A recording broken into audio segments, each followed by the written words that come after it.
My name is Kirk Dunn, and this is the Knitting Pilgrim Talks. I'm an actor, writer, and knitter, and I'm also known as the Knitting Pilgrim.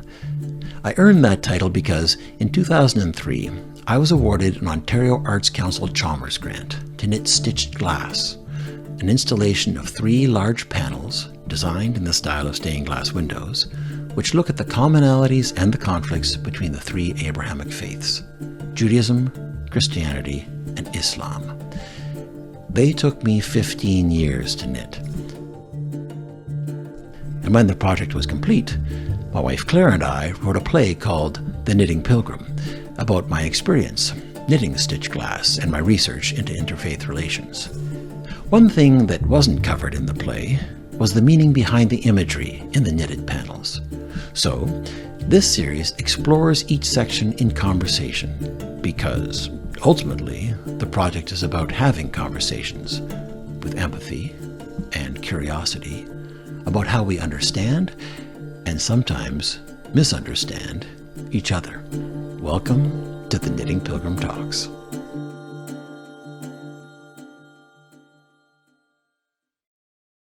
In this episode, we'll be looking at a section of the Islamic tapestry. Actually, 2 sections because they're quite closely linked. And as a quick reminder, the window or panel was designed to be structured around the star and the crescent, which are often thought of as symbols of Islam. And inside those shapes, I've placed the positive images of the faith. And then outside the shapes are the more challenging images, images referencing themes or ideas around which there may be some misunderstanding or perhaps a problem that Islam may be working through with its relationship to Judaism and Christianity.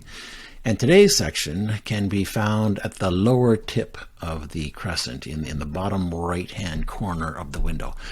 And in that tip of the crescent, we can see a positive image of the faith, the image of the dove, which is formed by the stylized Arabic script for salam, or peace. And then that is paired with an arabesque floral design, so it's peace and beauty. And the brush stroke that splits into the dove and the flower originates in the section below, which is outside the crescent. And there we can see the word jihad in Arabic script. And this is a word that suffers from some significant misunderstanding in the Western world, where it's often taken to mean holy war. And there's another meaning to the word, which is directly linked to peace, which is what I was trying to convey by continuing that brushstroke into the word salam in the section above. And who better to tell us about the meaning of jihad than someone who is named Jihad? And so today, we are happy to welcome Imam Jihad Turk. And Imam Jihad grew up in Arizona in the 1970s and 80s. He was born to a Muslim Palestinian father and a Christian American mother. And he studied Islam in universities in Saudi Arabia, Iran, California, and Texas. And I will not be able to do justice to his resume, but I can tell you that he has dedicated himself to improving the relations between the Muslim, Christian, and Jewish faiths, and not only in his native United States, but in the Holy Land as well, as a founding member of Regeneration, which is an organization that is developing a model of education that nurtures understanding and peaceful coexistence between Israelis and Palestinians.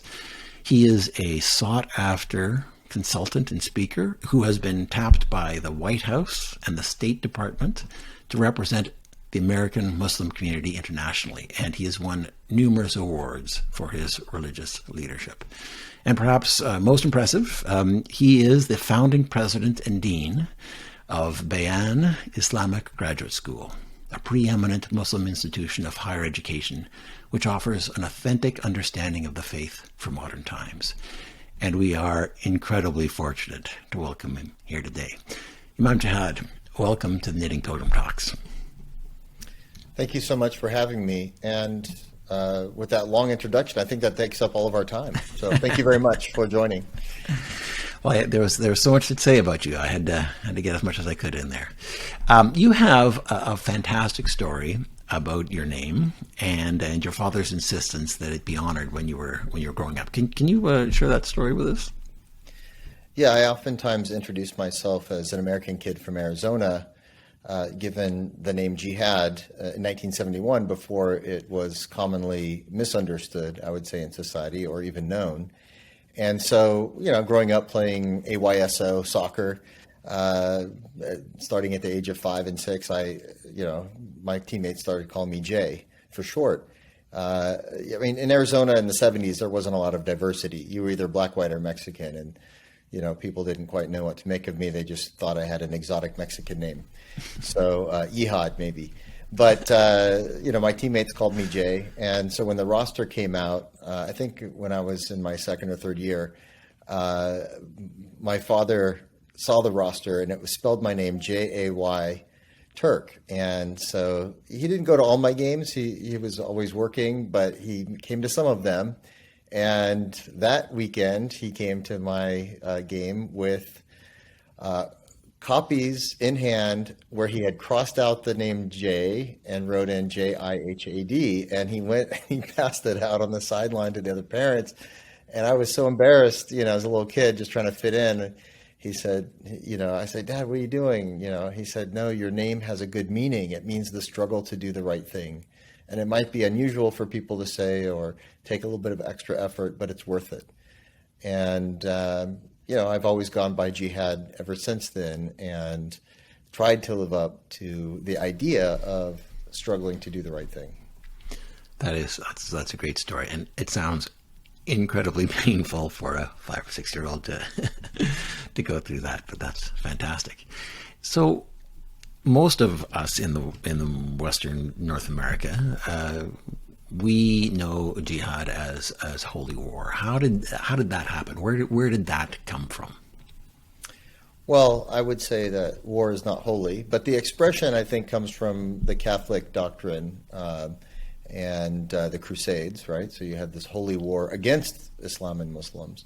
Mm-hmm. And so it entered into the vernacular through that conduit. But the word jihad, as my father rightly pointed out, does mean the struggle to one's utmost. And in a religious context, and as I studied abroad in seminary and became a professor of the Arabic language, I learned some of the nuances, both linguistically but also theologically speaking, in terms of how it's understood within Islamic history and by Muslim scholars. And by practicing Muslims, because it is a core teaching within Islam. It's not something that is negative and should be done away with. It's something that should be properly understood by Muslims, and when understood properly, is actually a beautiful thing. So it means linguistically that struggle to do the right thing. And in fact, a scholar is a mujtahid because it takes a lot of exertion of energy to become masterful in a subject. But so it's rooted in the same three letters of the ja, the ha, and the da. But in the context of Islamic theology and law, jihad has three meanings. One is the struggle internally, as my father pointed out, to do the right thing. And the second connotation is the struggle in society for reform and social improvement. And yes, there is a notion of jihad fighting on a battlefield, but within a lot of constraints. And it's that nuance that I think is lost in the sound bites of today's media and news cycles. So, the constraints are quite significant. What is termed today terrorism would definitely be outside the permissible kind of conflict that was indicated by the term jihad when referenced in the scripture of the Quran. So we can go more into it, but in a nutshell, I would say that those are the three facets of jihad, religiously speaking. The right. Internal, the social, and on the battlefield. And on the battlefield. And so the reference to on the battlefield is obviously the one that has been corrupted and moved to the fore and used in a really negative way. And was it something that Muhammad referenced or spoke about, that form of jihad? Yeah, well, the Quran or the revelation of Islam is something that was conveyed by Muhammad to his followers in his lifetime. So it's not like the scripture of the Quran is something that came after him. So there are references in the Quran, many, which was recited and articulated by the Prophet to his companions. The word jihad, when referenced in the Quran, doesn't just mean fighting in the battlefield. It means all aspects of jihad, including the inner struggle to do the right thing. That being said, it's important to contextualize the scripture of the Quran and the reference to jihad to his biography, because he was, unlike Jesus, who preached for a very short period of time. We're talking about 3 years in the case of Jesus, may God's peace be upon him. Muhammad, however, preached from the age of 40 until the age of 63 when he passed away. And so the first 13 years of his life, he was preaching as an ostracized minority. He was preaching to the down and out, to the, those who were enslaved, to the impoverished, the orphans, women who were mistreated. And so he had a flock, if you will, of followers who resonated with the message that he preached, i.e., there's only one God, don't worship false gods, and the equity of human beings, that none of us is superior to the other because of race or because of financial status. And so it was a very appealing message, especially for those who were marginalized. And eventually they were forced out of Mecca, and they found refuge in the city of Medina, about 300 miles north of Mecca. And it was only in those last 10 years where conflict was permissible, according to the teachings of Islam, the teachings of the Quran, and the leadership of Muhammad, but with, again, those constraints. Immediately after they moved there and were forced out, the Quran gave permission for the first time to engage in a military conflict, in part to recover the property that was taken from them when they were forced out of Mecca. Now, the important thing to keep in mind is, and there's a very scary verse. I mean, if you read it in part, not in its entirety, but if you read it in part, if I were to tell you chapter 2, verse 191 reads, "Kill them where you find them." And you find this all over social media and the news. The Quran says, kill them where you find them. And people oftentimes say, well, the Quran tells you to kill Christians and Jews. Well, first of all, the Quran does not tell you to kill Christians and Jews. And who are the them referenced in this verse? It's the people of Mecca who forced out Muhammad. And kill them where you find them is not a call to terrorism, but what it's really saying is, when you encounter the enemy out in, they were a tribal society and they would be in caravans and things. When you encounter them out in travel, your army should face their army, and you should fight where you encounter them out on a battlefield. But the verse continues, and this is the important part.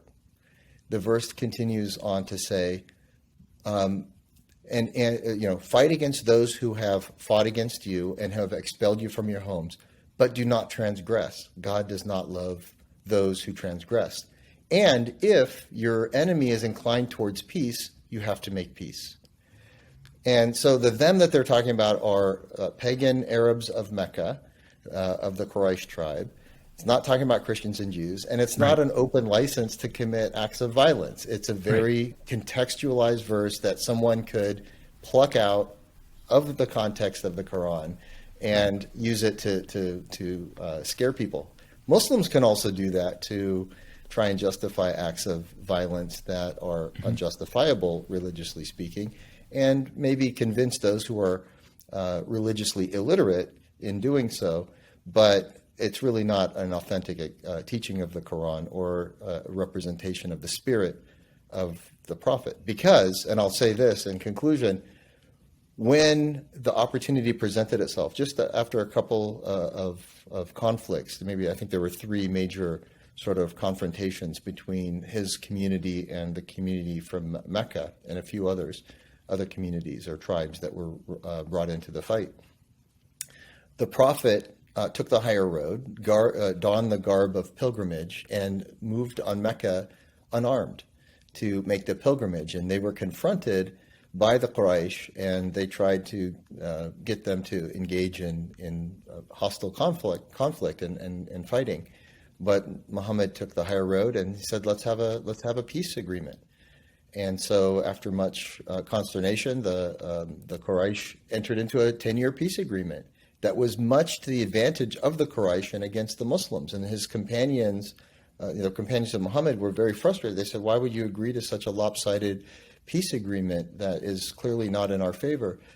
And the answer is because the rule in Islam is peace, and Islam flourishes in a peaceful society and is really trying to avoid conflict. And even though the terms of the peace agreement, it's called the Treaty of Hudaybiyah, weren't very favorable, what happened as a result of that is once there was a peaceful and settled environment, people saw the beauty of how Islam brought people together from different tribes and bridged the gap against feuding tribes and created a peaceful and harmonious society in Mecca.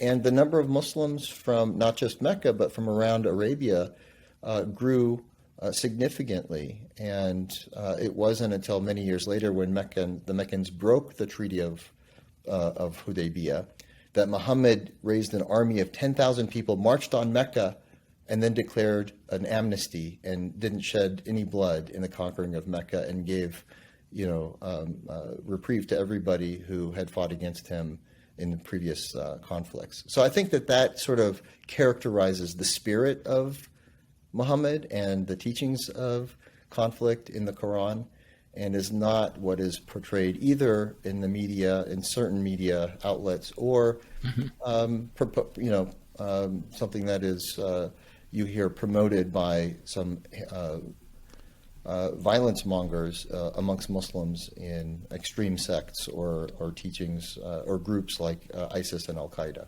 Right. Well, that's really valuable context you're giving there, because I can speak to sort of I guess my path, or the things I've learned was I was originally told that Islam was all about it was sort of born out of wars and fighting, and they fought and they had battles, and so that makes it an inherently a violent faith. That's where it started. It succeeded through violence, and yet what you're saying, in fact, is what Muhammad did was actually succeed through peace, where he was surrounded by the opportunity or the culture of just destroy your enemies. He actually turned the tables and presented a peaceful solution, and that was kind of the thin edge of the wedge that made people see just how appropriate and all the benefits of Islam. Would that be accurate? Yeah, and that's how Muslims view the teachings about jihad from the time of the Prophet and from the Quran.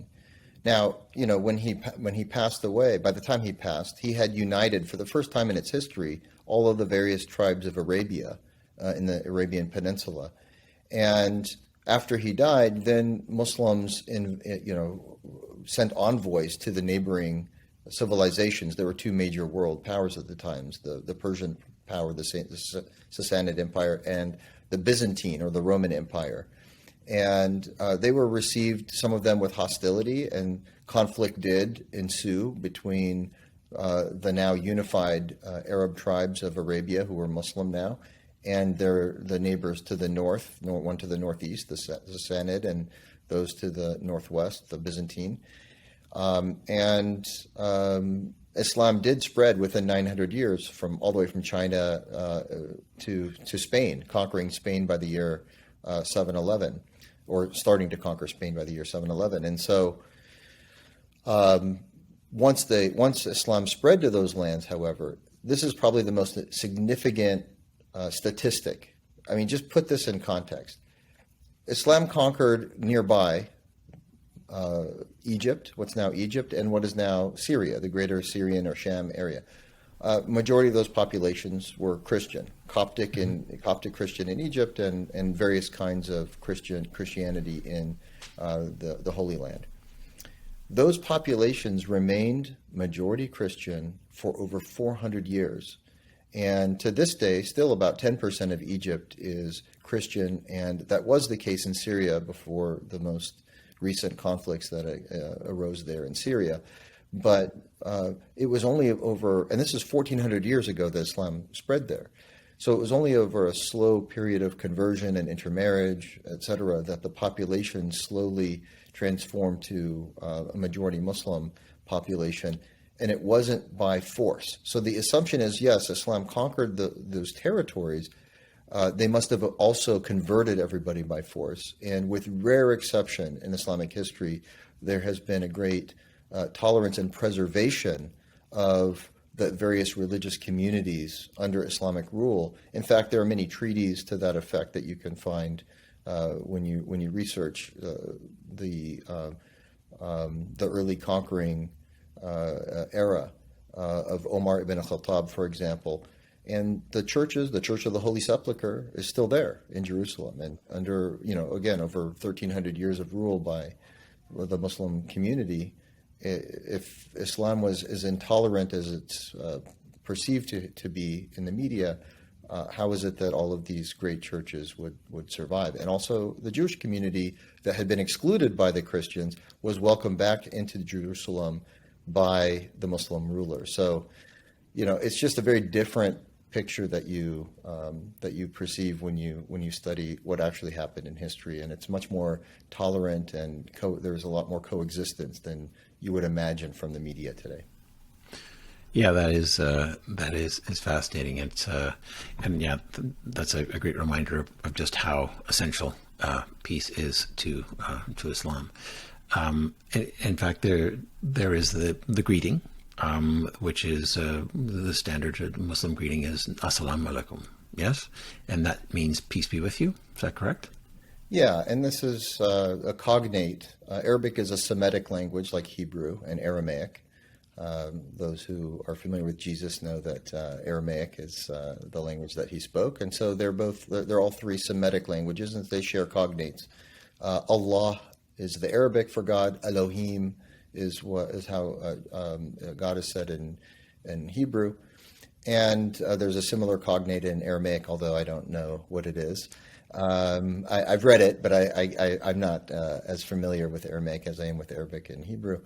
But salam and shalom are also cognates. The S and the sha, this sh, are transposed in Arabic and Hebrew oftentimes. And so shalom aleichem is the Hebrew, and assalamu alaikum is the Arabic. And, they both mean may God's peace be upon you. God is the source of peace, and peace is ultimately what one is striving for in one's inner life, but also in society, and looking forward to a hereafter that is an expression of the ultimate peace in paradise. Right, and then there's that striving, that struggle, that jihad that you were named for. Yeah, and it's not that the expectation is not that you will have a life of ease in this world. In fact, there's almost a promise of trial and tribulation in the Quran, that this life will be filled with those things. And the true believer, as Muhammad taught his followers, is one when they face calamity, asks the question, not why am I facing this? Because we trust in God's loving, beautiful nature and nurturing nature, but rather ask the question, how? How do I respond in the right way? And that's really the question that we're struggling with. It's never questioning the wisdom of God, but rather submitting to, God's omnipotence and omniscience and goodness, and really just asking the question, what's the right response? How do I overcome this illness or this financial challenge or this difficulty in my relationships or my emotional state, etc.? How do I deal with these things? And that's what religion, when done right, helps us to do. It helps us on our individual struggles, and it also helps us as a community. We're there for each other. And so when he first moved to Medina from Mecca, he was brought as a peacemaker. He was invited by the city of Yathrib, which later became known as Al-Medina. by the two warring tribes, the Aus and the Khazraj, who had been feuding for generations, and they saw in Muhammad a peacemaker, and so they invited him from Mecca to Medina. As he was being ousted, him and his followers, he found refuge there. And the first thing he said is, he gave a one-sentence speech that had 4 parts. He said, number one, give food to those who need it. Number 2, make peace. In other words, greet each other with peace, but establish peace. It's a proactive endeavor. Number 3, he said, pray at night when other people are sleeping so that you're sincere in your faith. And number 4, he said, heal the bonds of, that might be torn in family. Keep the family ties. Because it's so easy sometimes those that we're closest to, we get the most angry with, and sometimes we end up feuding and cutting ties. So he said, maintain your family connections. Even as difficult as it sometimes is, that's a priority. And so that's kind of the roadmap to creating a peaceful society is proactively make peace, heal the rifts with your family members, extended family members at that, provide the needs, the food and the resources that those who are without, make sure that everyone has their basic needs met, and do all of this sincerely. And one way to try and do that is to be prayerful in a sincere way where no one else is looking in the middle of the night. So that was kind of the magic formula, if you will, for creating a peaceful society. And so when you say Assalamu alaikum, I oftentimes reflect upon, what that meant at that time in which Muhammad was teaching his companions, establish peace. So that is a beautiful image, and that's a great place to leave it. That's something that we can all take away for sure. Imam Jihad, thank you so much. My honor and my pleasure. If you'd like to contact Imam Jihad Turk, you can reach him at his email address, jturk@bayanonline.org. And I'd also like to encourage you to check out the great resources and courses available through the Bayan Graduate School at bayanonline.org. This has been an episode of the Knitting Pilgrim Talks. We'd like to thank the Ontario Arts Council for their support of this conversation series and their funding of Stitch Glass, and the Toronto Arts Council and the Canada Council for the Arts for their support of the Knitting Pilgrim Show. If you'd like to hear more conversations like this about interfaith matters, stitched glass, and knitting, please check out our episodes at kirkdunn.com or the Knitting Pilgrim YouTube channel.